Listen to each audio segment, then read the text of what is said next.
Hello, everyone. This is part 2 of the chapter 4, present value. So we looked at future value in the first part. Now this is present value. So what is the present value?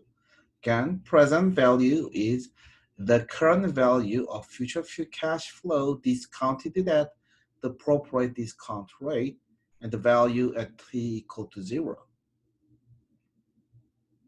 So the present value is answer of these two questions. The first question is how much do I have to invest today to have some amount in the future? So I want to have $121 in 2 years. They will give me 10% interest. How much do I have to make a deposit today? That's $100. So $100 will be the present value. The second question is, what is the current value of an amount to be received in the future? So you will promise to get the $121 in 2 years. The required return you have is 10%. So you want to have at least 10% return. What is the maximum amount when you pay for this security? It's $100 again. That's the value, current value of the future cash flows. So this is formula of the present values. Starting is the future value equals to present value times 1 plus R to T. We rearrange this one to solve for present value. And simply present value equals to future value divided by 1 plus R to the T. This is called discounting. Discounting is to find the present value of one or more future amounts. So how to get these values? We'll see example. Suppose you need $10,000 in 1 year for the down payment on a new car. So you want to buy a car, you want to save today, and you will need $10,000 in 1 year. If you can earn 7% annually, how much do you need to invest today? So this is simply to get a present value of future value 10,000 divided by 1 plus interest rate 7% 1 year. So t equals to what? So 10,000 divided by 1 plus 7%, and the exponent is just 1. So it's going to be get $9,345.79. That's the money you need. That's the present value. Or we can use calculator, TVM function again. Instead of getting future value FV, we get PV. So to get it, again, we need to clear first, clear TVM. Second, clear TVM. That is always first procedure, right? And then n equals to what? This is 7, right? 7% n, so press 7 and n. I'm sorry, it's not actually 7.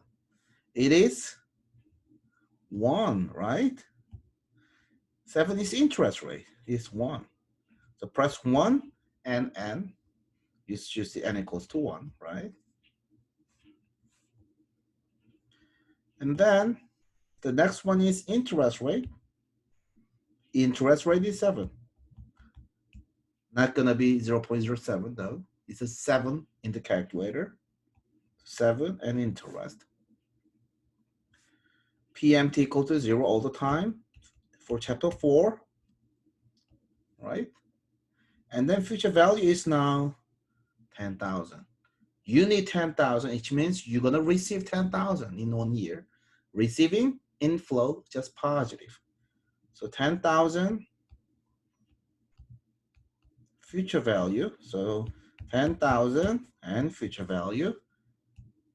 And press CPT. This button is CTP, right? And get present value. You should have present value equals to negative $9,345.79. Why is negative? Because we have to invest. Invest $9,345.79, then you're going to receive 10,000. So value itself is a negative. Negative means direction, outflow. So when you answer, the present value should be 9,345, not negative 9,345. Negative, again, here means direction of cash flow is out. Okay, so that's first example. Next example, you want to begin savings for your daughter's college education, and you estimate that you will need $150,000 in 17 years. Huge money. It's college education, right? If you feel confident that you can earn 8% per year, how much do you need to invest today? Now I'm going to use Excel to solve this question. So to use Excel, this spreadsheet, you just double click, then spreadsheet popped up actually, because this is embedded spreadsheet. You can also, I believe, have separate spreadsheet from Moodle. So I'm going to use that one. You can have this spreadsheet. And we have n equals to, now we have 17 years left. Interest rate is 8% per year. Again, you have to get percentage. You have to have percent, not just 8 for this problem, right? The Excel problem. PMT always 0 here. And the future value we need is $150,000, right? How much present value you need? So present value, the first one is rate, interest rate. Second is n per number of periods. Third one is future value, PMT actually, I'm sorry. The fourth one is the future value, and just ignore type in this chapter, right? And you have negative $40,540.34, which means you need to save $40,540.34 to have $150,000 with 8% interest in 17 years. Why do we have negative? Because you have to invest again. Invest means cash is out.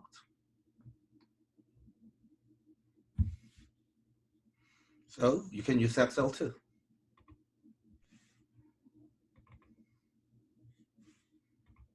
Now next one is the pop quiz. So your parents set up a trust fund for you 10 years ago that is now worth $19,671.51. If the fund earned 7% per year, how much did your parents invest?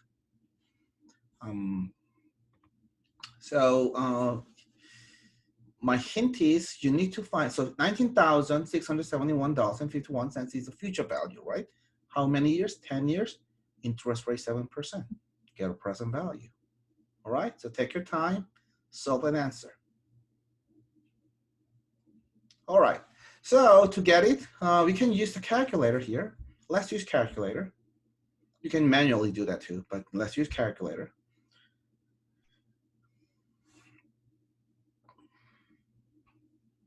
So to use calculator, clear TVM. Second, clear TVM first, right? Always. First one is n. How many years? 10 years. So 1, 0, 10, and press n. Interest rate, 7%. So 7 and interest rate. PMT is always 0, chapter 4. And then finally, you will have 19,671.51 future value. Compute present value. There's compute key. Compute key is here, right? And present value, press. Then PV equals to negative 10,000. Negative 10,000 means your parents invest $10,000, right? Doesn't really mean that the present value itself is negative 10,000. Present value is 10,000. Okay, so you have to answer $10,000.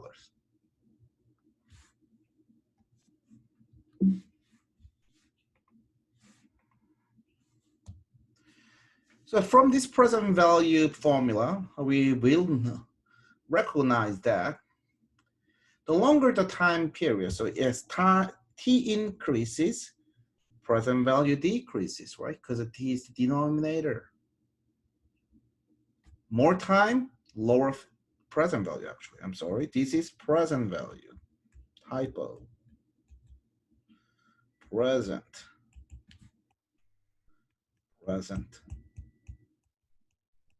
Should be present values, okay? The longer the time period, the lower the present value. The higher the interest rate, the lower the present value, smaller the present values, okay? So that's the relation between the present value and the interest rate and the time. Okay, so this is end of the part 2. In part 3, we will see how to find the number of periods and the interest rate. So see you in the next part.